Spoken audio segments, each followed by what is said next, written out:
এই যে দেখেন একটি গাড়ি 20 মিটার পার সেকেন্ড বেগে 2 লেনের সড়কে চলমান রাস্তার উপর দিয়ে একটি স্থির বস্তুর সঙ্গে সংঘর্ষ এড়ানোর জন্য গাড়িটির থামার দৃশ্যমান দূরত্ব কত, প্রতিক্রিয়ার সময় 3 সেকেন্ড, ঘর্ষণ সহগ 0.35, ব্রেকিং দক্ষতা 60%। একদম মনোযোগ সহকারে দেখব। পরীক্ষার হলে যখন কোনো প্রশ্ন আমার সামনে আসবে, প্রশ্নকর্তা আমার কাছে চাইছে থামার দৃশ্যমান দূরত্ব, এইটাকেই আমরা বলি এসএসডি বা স্টপিং সাইড ডিস্টেন্স। এটাই হচ্ছে থামার দৃশ্যমান দূরত্ব। পরীক্ষার হলে যখন কোনো প্রশ্ন আমার সামনে আসবে, সর্বপ্রথম আমার কাজ হচ্ছে কি দেওয়া, গিভেন ডাটা দেওয়া। তাহলে আমি এখানে কি লিখব, গিভেন ডাটা। এখন এখানে একটু খেয়াল করবেন ভালো মতো।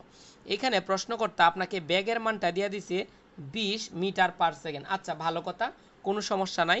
সময়ের মান দিয়ে দিছে 3 সেকেন্ড, এটাও আমার কোনো সমস্যা নাই। এরপরে আমাদের ব্রেকিং দক্ষতা দিছে 60%, তাতেও সমস্যা নাই। এরপরে প্রশ্নকর্তা আমাকে ঘর্ষণ সহগের মান দিয়ে দিছে 0.35। আচ্ছা এখন দেখেন এই অনেক বইয়ে দেখবেন ঘর্ষণ সহগ এখানে এফ দেওয়া, কোথাও মিউ দেওয়া। মিউ যেই কথা, এফ একই কথা, ঘর্ষণ সহগ দ্বারাই দুইটাকে কি করা হয়, প্রকাশ করা হয়। এখন আসেন আমি যেটা আপনাকে বুঝাইতে চাচ্ছি, কাজের কথায় আসেন। এই অঙ্কটা আমরা কি করব, দুইটা টেকনিকে করব। পানি উন্নয়ন বোর্ড ডিএনসিসির জন্য মোস্ট ইম্পর্টেন্ট।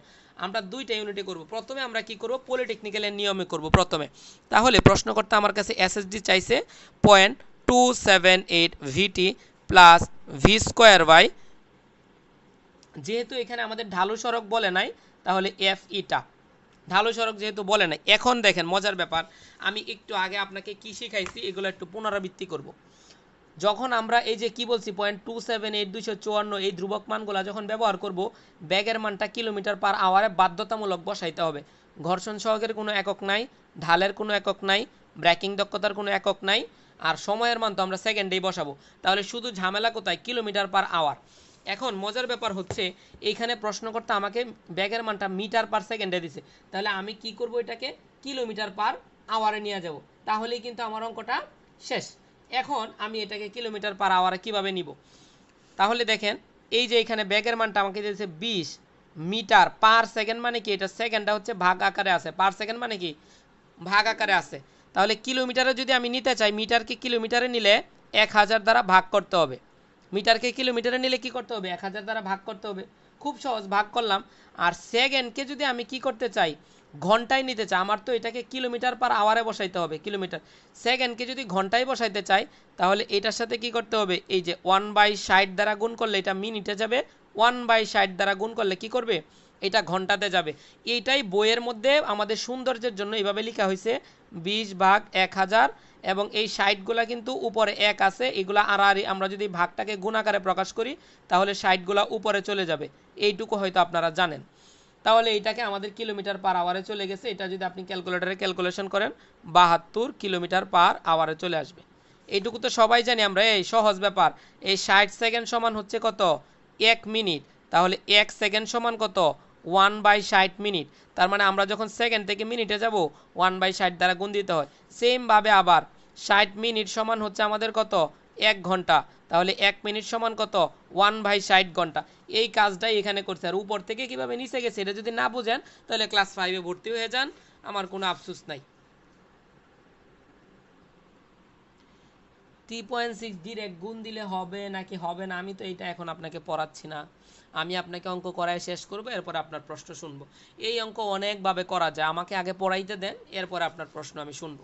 এখন দেখেন মানগুলা যদি আমরা বসাই, 0.278, ব্যাগের মানটা এখন আমরা কিলোমিটার পার আওয়ারে নিয়ে গেলাম 72, সময়ের মান এখানে প্রশ্নকর্তা 3 সেকেন্ড, প্লাস এখানে ভি স্কোয়ারের মান কত, ব্যাগের মান কত 72 হোল স্কোয়ার 254, এফ এর মান কত, ঘর্ষণ সহগের মান কত 0.35। এরপরে আমাদের এখানে ব্রেকিং দক্ষতা 60%, 60% মানে কত, 60/100।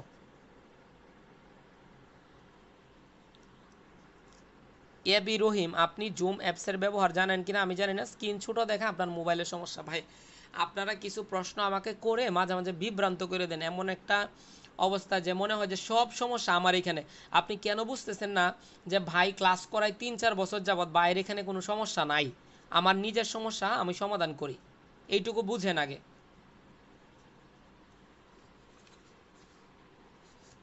আমার এখান থেকে সমস্যা থাকলে তো সবাই দেখতে পারবে না। আপনার ফোনে সমস্যা, যেখানে ছোট দেখায় স্ক্রিন, আপনি ওখানে ডাবল ক্লিক করেন, আপনার মোবাইলে স্ক্রিন বড় হয়ে যাবে। তাহলে মানগুলো আমি বসাইছি, আমার মনে হয় না এই মান বসাইতে কারো কোনো সমস্যা আছে। এইটা যদি আপনি ক্যালকুলেটরে ক্যালকুলেশন করেন, এইখান থেকে আপনি অবশ্যই একটা মান পেয়ে যাবেন 157.23।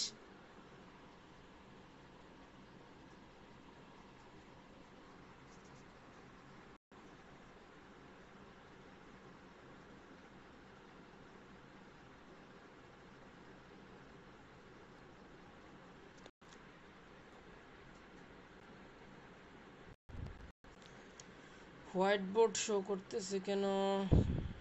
দেখেন এখান থেকে আপনি কি করবেন, যেখানে ছিলাম আমরা একটু দেখেন, এখান থেকে আপনি যদি ক্যালকুলেটরে ক্যালকুলেশন করেন কি পেয়ে যাবেন 157.23 এরকম একটা মান পেয়ে যাবেন। আমরা এখানে বের করতেছি কি স্টপিং সাইড ডিস্টেন্স, থামার দৃশ্যমান দূরত্ব, তার মানে আমরা বের করতেছি দূরত্ব, দূরত্বের একক কি মিটার, বাস এখানে মিটার বসায় দেন, অঙ্ক শেষ। এখন মজার ব্যাপার হচ্ছে এইটা হচ্ছে আমাদের পলিটেকনিক্যালের নিয়ম, অর্থাৎ যেটাকে আমরা ওল্ড মডেল বলতে পারি, ওল্ড না মূলত মানে এইভাবে আমরা পলিটেকনিক্যালে শিখছি আর কি। এখন পরীক্ষার হলে প্রশ্নকর্তা যখন আপনাকে অঙ্ক দেয়, পরীক্ষার হলে পলিটেকনিক্যালের সব বইয়ে অঙ্কের একক কিলোমিটার পার আওয়ারে থাকে, কিন্তু হঠাৎ করে পরীক্ষার হলে যায় দেখছেন মিটার পার সেকেন্ডে আছে।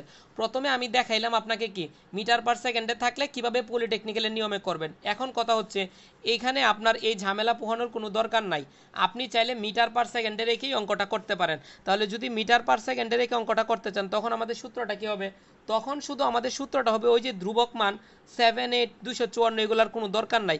এখানে শুধু লিখবেন ভিটি প্লাস এখানে লিখবেন ভি স্কোয়ার বাই এখানে শুধু আপনি লিখবেন জি, এরপরে এফ ইটা, বাস অঙ্ক শেষ, কোনো সমস্যা নাই। এখন কথা এইখানে ভির মানটা কি একদম ইজি ভাষায় এক কথায় আমি শিখাই দিব। এইখানে তখন আপনি ব্যাগের মান মিটার পার সেকেন্ডেও বসাইতে পারবেন, ফিট পার সেকেন্ডেও বসাইতে পারবেন। ব্যাগ মানেই হচ্ছে দূরত্ব বাই সময়, এটুকু তো জানেন 9, 10-এ বস্তু একক সময় দিয়ে দূরত্ব অতিক্রম করে। ব্যাগের মান ফিট পার সেকেন্ডে বসাইতে পারবেন, মিটার পার সেকেন্ডে। যখন আপনি ব্যাগের মান মিটার পার সেকেন্ডে বসাবেন, তখন অভিকর্ষ ত্বরণ জির মান বসাবেন 9.81, এটা অভিকর্ষ ত্বরণ। আর যখন আপনি ফিটে অঙ্ক করবেন, তখন অভিকর্ষ ত্বরণ বসাবেন 32.2ও বসাইতে পারেন, 32ও বসাইতে পারেন, বাকি মান তো আপনার সেম। তাহলে এই অঙ্কটা এখন যদি আমরা মিটারে করি, এখানে ব্যাগের মানটা মিটারে ছিল 20 মিটারে বসাবো, সময় যা ছিল তাই, প্লাস এখানে উপরে ব্যাগের মান আবার মিটার পার সেকেন্ডে, নিচে অভিকর্ষ ত্বরণ জির মান আমরা মিটারে বসাবো 9.81, এরপরে 0.35 ব্রেকিং দক্ষতা 60/100, এইটা ক্যালকুলেশন করেন, এইখানেও আপনার 157 কত আসবে 08, মানে মোট কথা এই যে 157 আসছে, দশমিকের পরের মান তেমন একটা কোনো সমস্যা নাই। এইভাবে চাইলে আপনি একই মান আসবে, দেখেন এইখানেও 157 আসবে, এইখানেও আপনার 157 আসবে। আমি কি বুঝাইতে পারছি? আমার মনে হয় এই অঙ্কটা আজকের পর থেকে কারো কোনো সমস্যা হবে না। তাহলে যদি ফিট পার সেকেন্ডে থাকতো আমরা মানটা বসাইতাম, আর ফিট পার সেকেন্ডে থাকলে শুধু এখানে 32.2 বসাইতাম অথবা 32 বসাইতাম, উত্তরটা শুধু ফিটে আসতো, বাস।